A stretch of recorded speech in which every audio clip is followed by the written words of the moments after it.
Hello, I'm back. Yeah, I already did a video past midnight earlier, so I don't need to introduce the date. It's still Sunday, and it is now 10:46 a.m. in the morning. So, um, excuse me. Well, last night, um, I think I didn't even get to go to bed until sometime after 2 o'clock, maybe before 2 o'clock. And,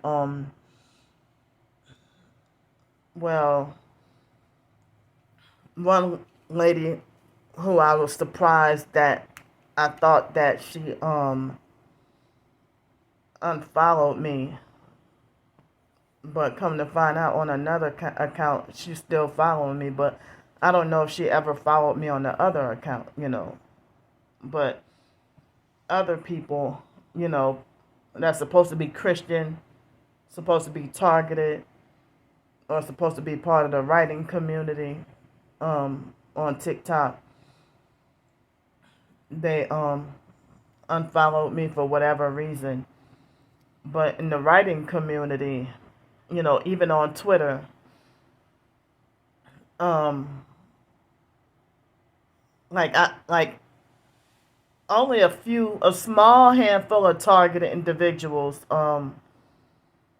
support me on Twitter, and it's been like that for a long time, you know. But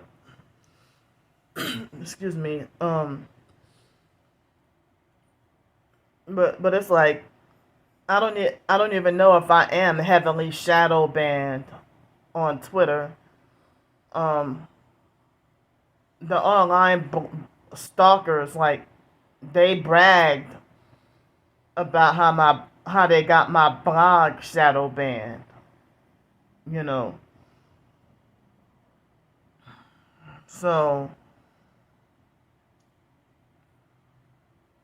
my blog can't even reach other people, and it's a Google based blog that's shadow banned on Google. I've seen it before, and I thought I did a video trying to show it before. But my blog is shadow banned on Google, but it will show up results on other search engines. So, my blog is considered, a threat. My videos are considered a threat. My Twitter and my TikTok are considered a threat, and that's why they keep trying to shut everything down. And they don't want the truth to be out. And then they try to make you look like a criminal or a bad person for speaking the truth. And so I understand that there will be a lot of people in the writing community on whatever social media that it's funny because they can do like true crime novels, related to gang stalking or mystery or thriller or something like that. But I guess but I realized that, and I've mentioned before that I can't even link up with so many people in the writing community because a vast amount of people, and that's why they get popular and fake and famous, or their books sell like hotcakes, their novels sell like hotcakes because they sold their souls to the devil for money and power and everything. But if you haven't sold out, nobody will give you any attention, you know. So the people in the writing community on whatever social media, um, they glorify witchcraft, the occult, dark arts, new age, devil worship, you name it. And so, if I talk about anything Christian, like if I show a Christian based short story, you know, they will avoid it like the plague, or But if I go to the Christian writing community, then if I speak about anything gang stalking related, they will shun me and falsely accuse me of causing division or being a troll. You know, so it's I mean it's like I don't fit in anywhere with my writings or whatever. But it seems like the right people who will give me the time of the day or or support, which is not many at all, you know, they will help. They tell me that I'm an excellent writer. Now, when I was going to Nichols State University, well, actually, before Nichols State University, like people used to tell me that I was so smart in school. I graduated from high school with honors, and I wanted to. And the foster mom tried to hinder that. Nearly succeeded, but they succeeded at making me nearly fail college. Excuse me, both the foster and biological family members. So, like, when my twin sister lied on me about Raven, like, my grades were kind of good. But when she lied on me about Raven, my grades just went downhill in college. So, like, after I became targeted and started being vocal and outspoken about the foster mom's abuse, excuse me, she had everybody saying that everything I say is illogical, incoherent, irrational, and makes no sense. So nobody would give me the time of the day. And then when I went to college and was writing papers, um, the abusive, narcissistic, fake English teachers, would lecture me about how, you know, you just have an issue with me and try to fail me on, every paper that I write and say coherence is the problem here. Or, so, no, they would say all my writing is incoherent.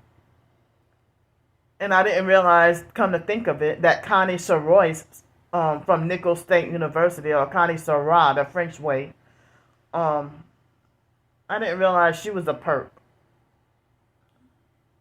But I think she was I mean, I but it was mainly English teachers that would tell me that my whatever term papers or writing, it was incoherent, or the sentences didn't flow, or this or that, whatever. And then she would single out, because like the class, English 101, like I had to take remedial courses for everything but English. You know, going to college, I had to take remedial reading, remedial math, and yeah, I think remedial reading and remedial math. But English, I was able to get straight into English 101. And and then um and then with the math, I was able to watch some tutorials that finally helped me get the hang of, math or whatever. But psychology, I think I remember when I was going to Nichols, I think I was passing psychology classes with straight A's, you know. But it was that one psychology class, I think. But yeah, I went straight into English 101, no remedial courses, and the lady made it like as if coherence was a problem. Now, the class had almost all white people, and me and this other black girl. And so then, the black girl, um, was making as good of grades as everybody else. But Miss Connie Soroyce, what she did was she singled out um me and this disabled white guy named Andrew. And so if there's two black females and everybody else is white, I narrowed it down to this lady. She's not racist, but she's prejudiced against disabled people. She gave me and Andrew a really, really, really hard time, you know, and treated us with prejudice and discrimination. And so after English 102, when I was at Nichols, I think I passed that class. A certain other like the ancient literature with both English and Spanish, I struggle with that. But Spanish grammar and English grammar usage and punctuation back then, I was always excellent at that. But I think I declined, you know, with the English grammar and but people still tell me that I speak very well, speak articulate. Um, and there have been point in times that people thought I sounded articulate enough that I should have a PhD. You know, even other, you know, like white people telling me that I sound highly educated, or people telling me you're highly intelligent. You know, but ever since I was little, they used to say I was very, very, very smart. You know, despite being in special ed growing up, and you know, people call me retarded or whatever. But they used to say that even in before they put me in special ed, they used to say that I was the smartest kid in the class, but the worst behaved, and that bad behavior comes from me being abused in that foster care.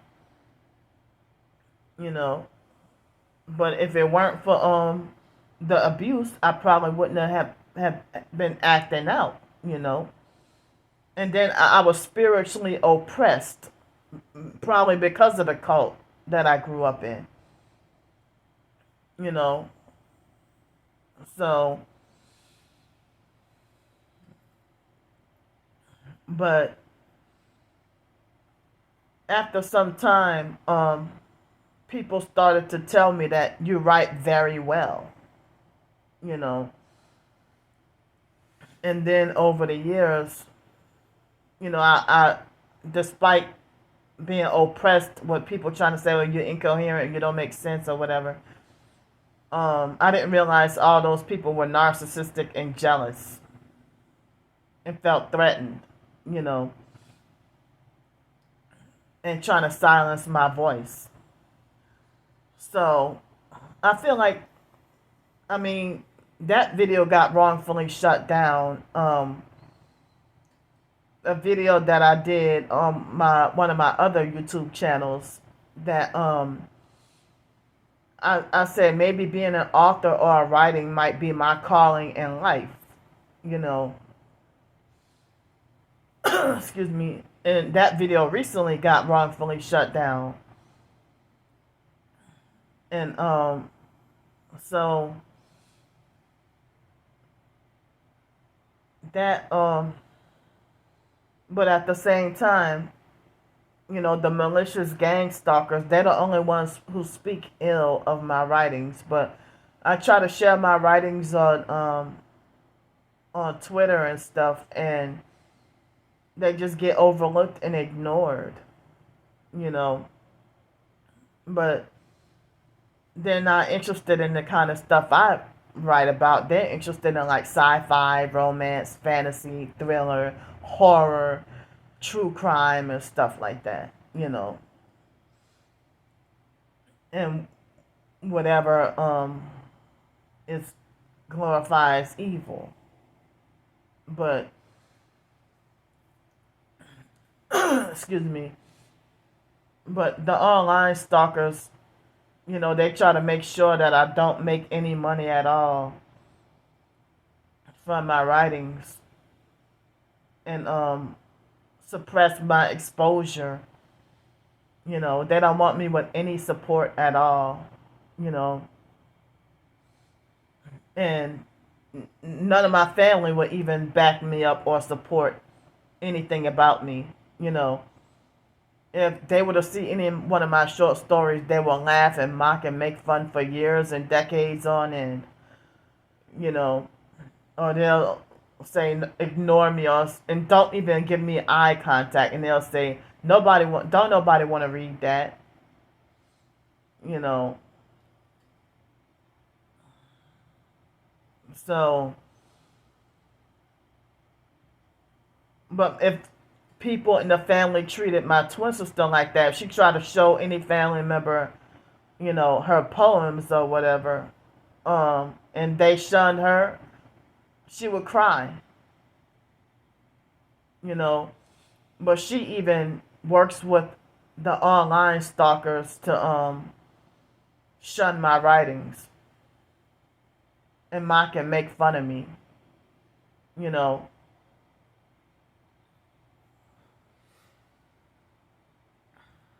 but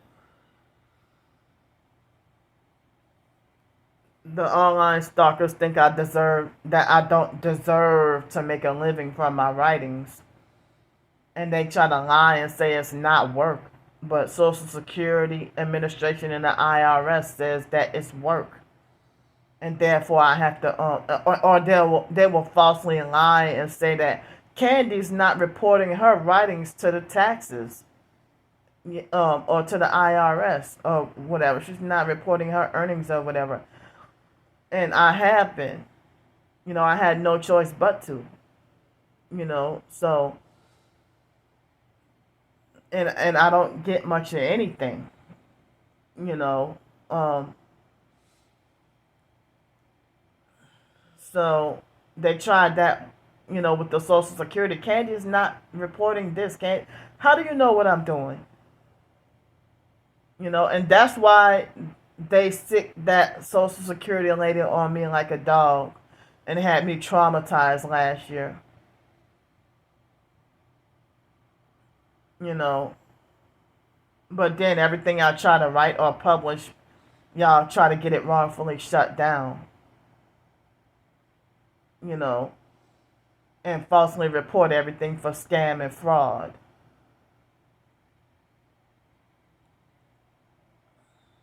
Or if I'm trying to write a short story, or work on something, even if it's not a short story, they would torture me with direct and energy weapons and cause such strong electronic sickness for me to successfully self-publish an ebook.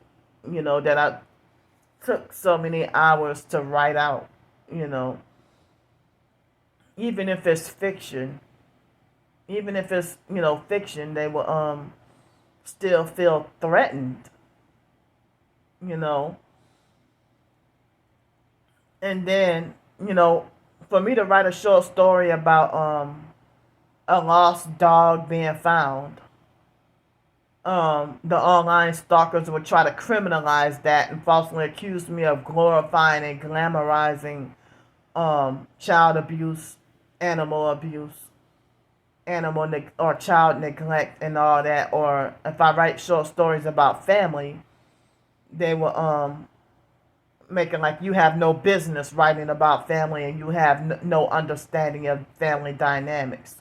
Just because I'm not close with my family, that I'm not allowed to write fictional stories about families. And I try to even write some positive things or good things, and they attack that too. You know, and they hate me and falsely accuse me of being an all around negative person. They even found a problem and complained about me writing short stories about somebody living a sinful lifestyle and then turning their life to Jesus Christ and getting saved. And they complained, the online stalkers, they complained about that too.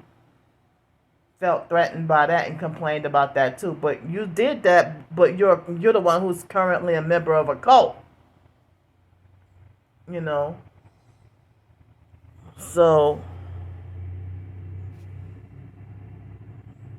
all right, hold up.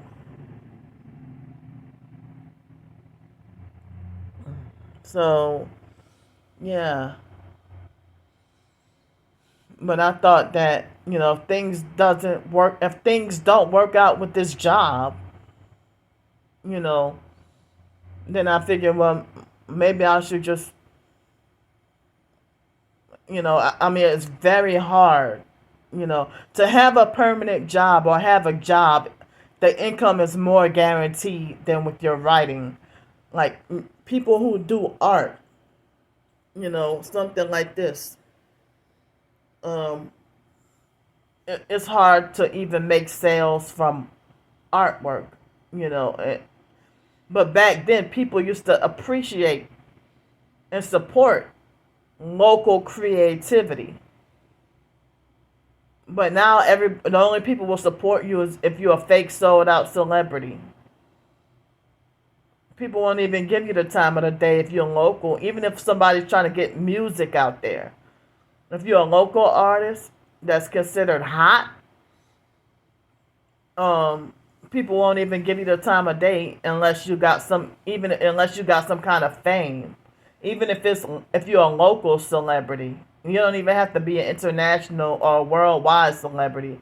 Even if, say, for example, if you're a local, if you're a local Dallas, Texas celebrity and just famous around town, you can get some exposure. And now with social media, you know, you don't even have to be just, famous around town anymore. It can be spread throughout, different cities and states and maybe other countries.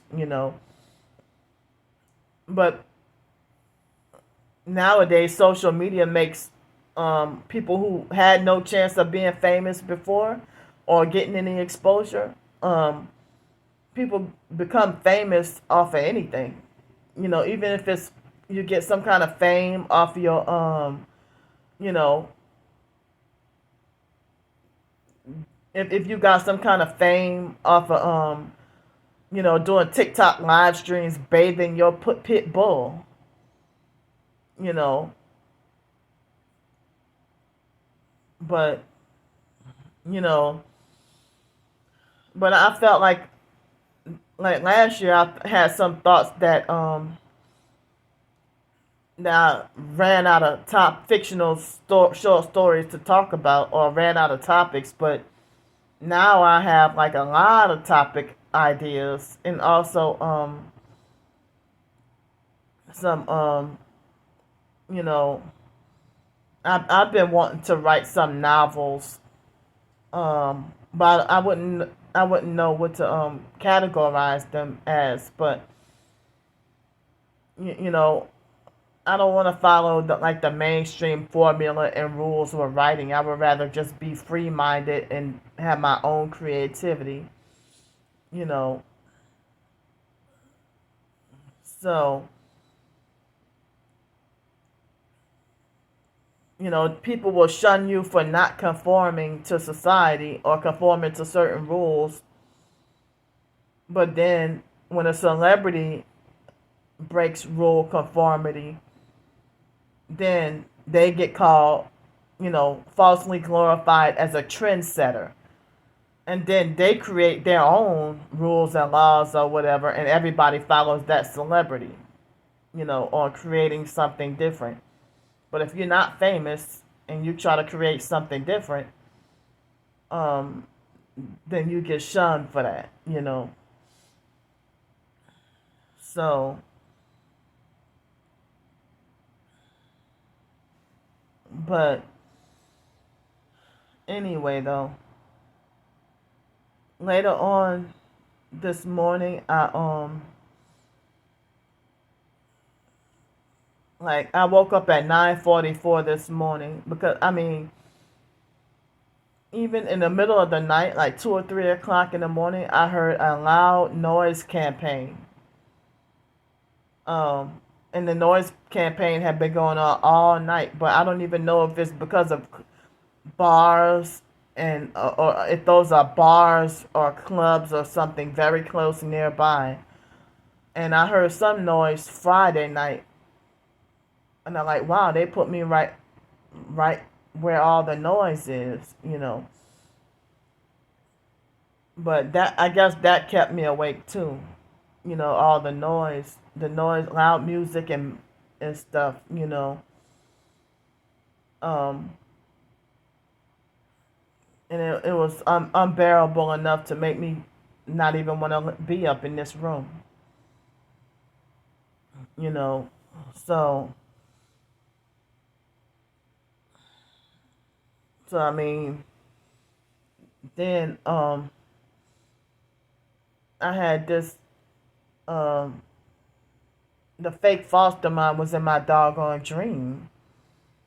And I was thinking, like, when we were kids, she never really took us to the library. But when I became a teenager, I used to voluntarily ask her, well, can I go to the library? And but um, I think I think she may have dropped me off.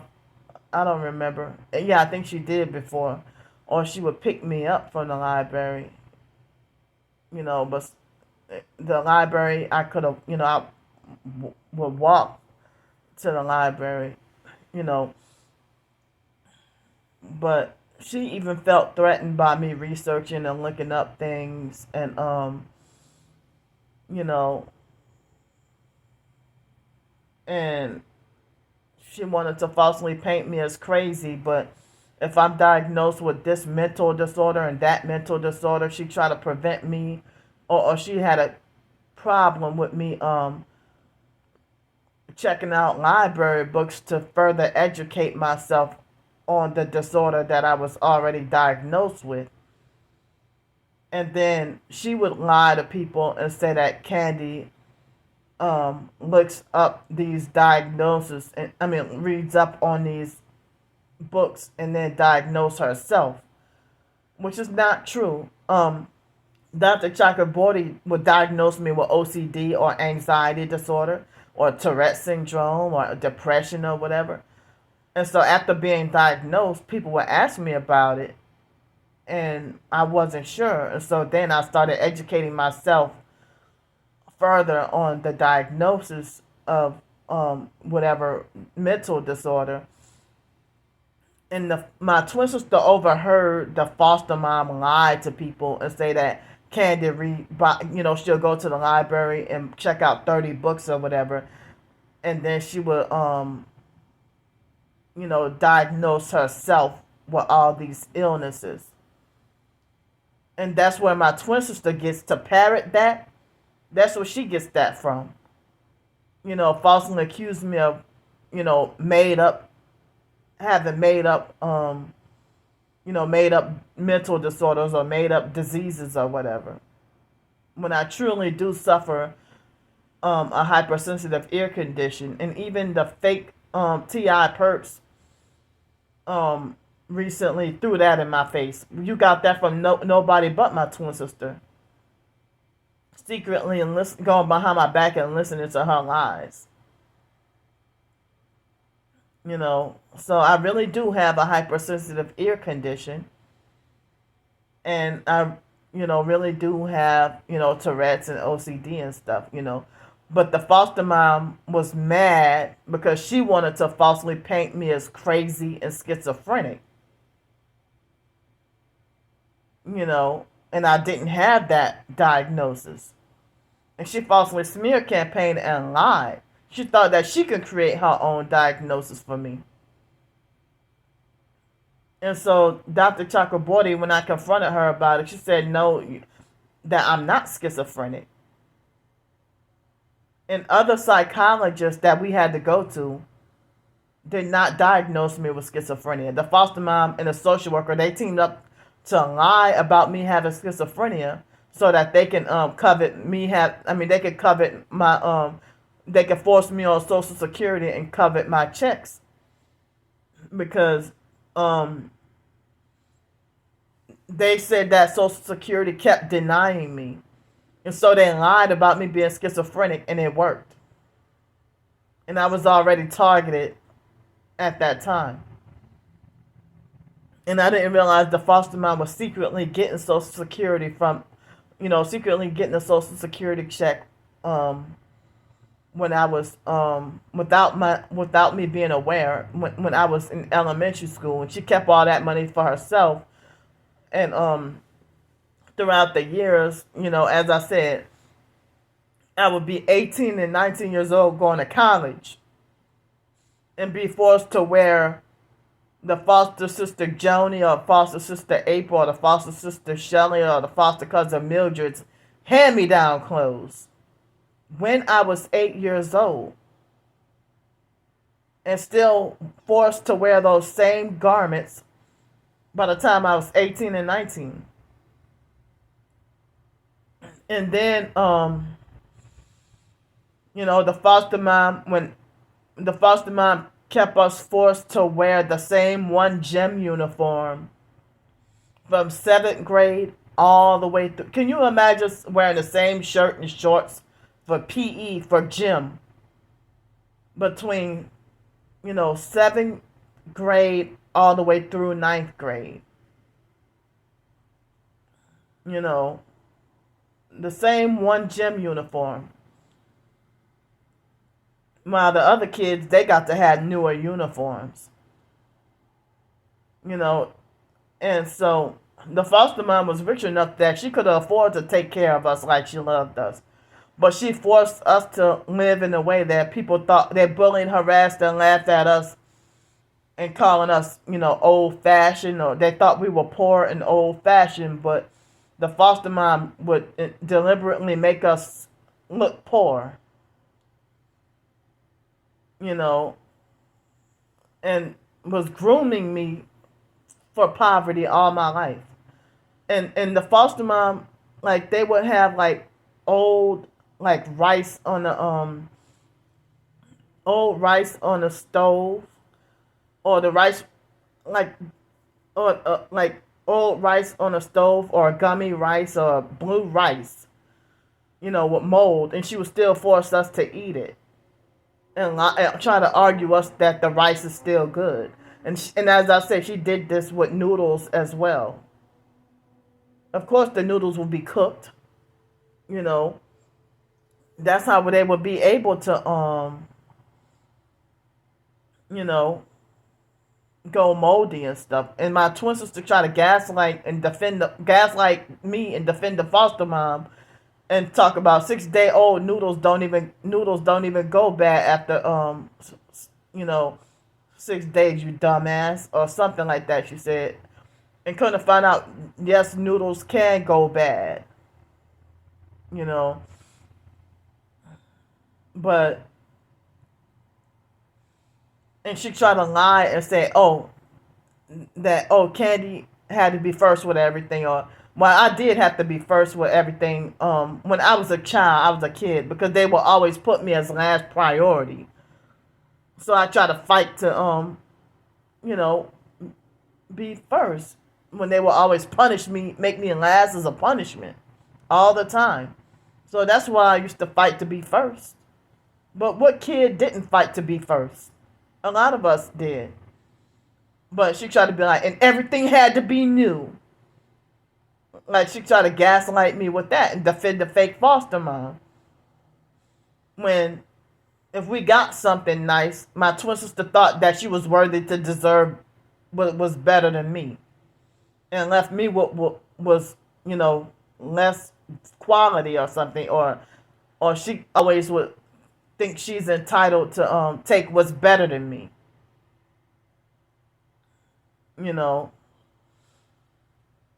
Like those jerseys that the foster sister April got us. Joni and my twin sister, they left me with the ugliest color.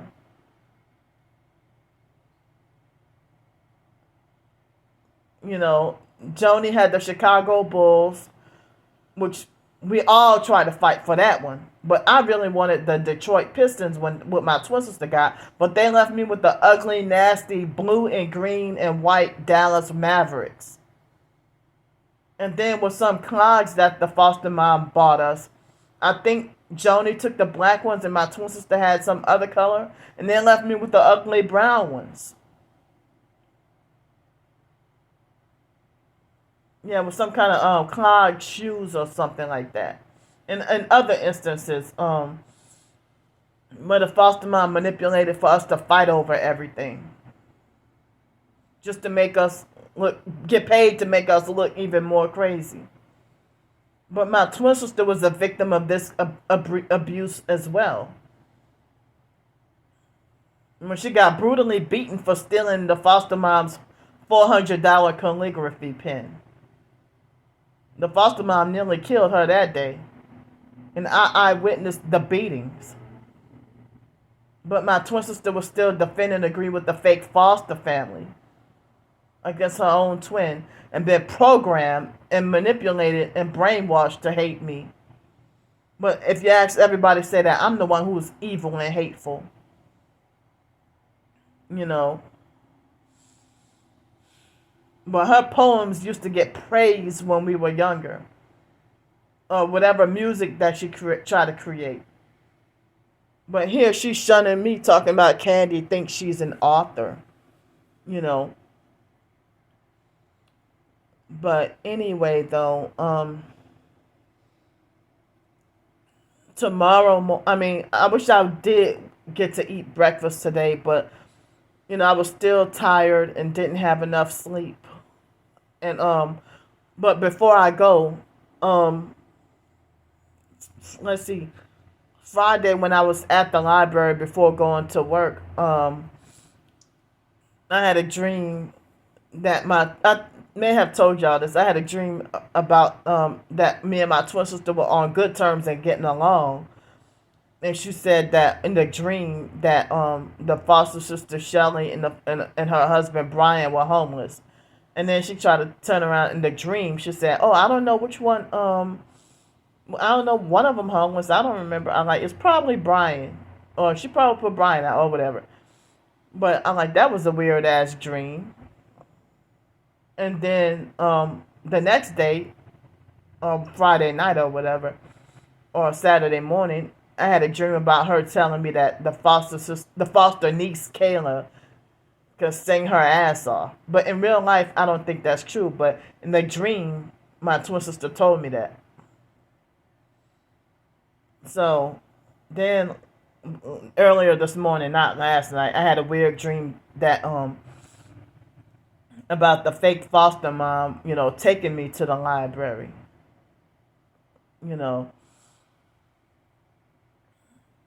But in the dream, the foster mom was nice. And then shortly before I woke up, she turned very mean and evil. But I don't know. I think this is all like the dream manipulation or whatever, So I'm slated to have to be back on the streets tomorrow. And I wish I could have help with another night. So I'm glad I got my laundry done, But I wish I could have help with another night, like tomorrow night, because it's gonna be cold again. But then again, after that, it's gonna be warm. Not hot, but it's supposed to be like warmer and dry. But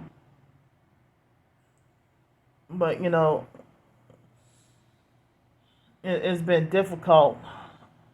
It's even harder to try to work a job and then be homeless on the streets and can't even lay down or sit anywhere and can't use the bathroom anywhere or end up getting pee on yourself and then being days of homeless, and then you try to wash your clothes and it's hard to get the funky smell out of your clothes at the pee or blood from menstruation or whatever be sitting in your clothes for days and you can't even get your clothes washed. So like, but I still don't know what to do with dealing with the next paycheck. I mean, well, the first paycheck that will be the week after next. I mean, no, today's Sunday, not this week, but the following week. And I couldn't even trust to try to get a permanent place to live because I just got that job and I'm like walking on eggshells and on my last legs. Like I never know what will happen with the job. And or for somebody to manipulate or set you up, or or trigger or provoke you, or if the managers might do something or say something, or if the online stalkers would do what, you know. So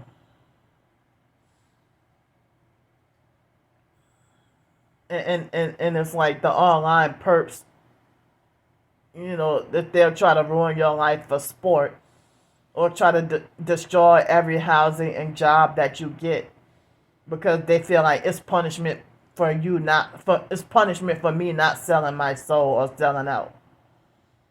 So they would try to think that they can take everything from me, thinking that they can beat me into submission to sell out and join. And then to deal with other so-called TIs who sold out and then hypocritically falsely accused me of being the one to sell out. And that's why the so-called TI community is against me, But I'm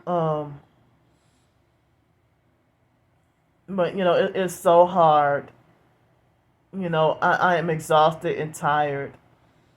And like how the hell am I gonna deal with this like another 10 days? And then if I get my work paycheck, excuse me, I don't even think I will have 60 hours for 2 weeks.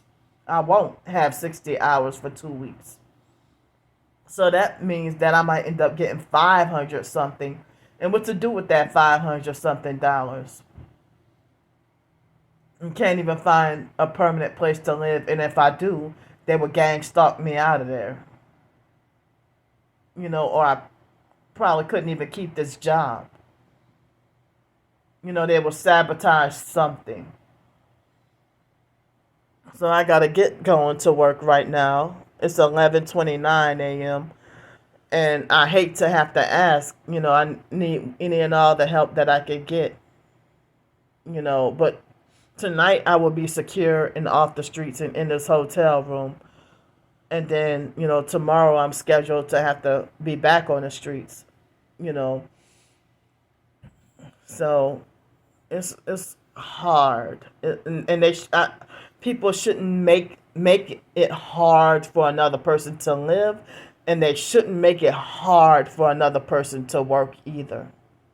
So I gotta go.